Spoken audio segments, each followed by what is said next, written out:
শ্রাবণ মাসের প্রত্যেক সোমবার মন দিয়ে শিবের আরাধনা করলে মনোবাঞ্ছা পূরণ হয়।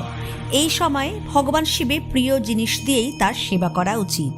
ভগবান শিবের প্রিয় রং সবুজ, তাই এই মাসে অধিকাংশ মেয়েরা সবুজ বর্ণের কাচের চুড়ি ও সবুজ রঙেরই পোশাক পরিধান করেন। এর পিছনে কি কারণ? এই সময় চারিদিক বর্ষার জলে পুষ্ট হয়ে প্রকৃতি হয়ে ওঠে সবুজাভ শস্য শ্যামলা। মহাদেব শঙ্করের আরেক নাম পশুপতি। পশু পাখিরা যেহেতু প্রকৃতিতে লালিত পালিত হয়, তাই পশুদের পাশাপাশি প্রকৃতিও দেবাদিদেবের কাছে খুবই প্রিয়।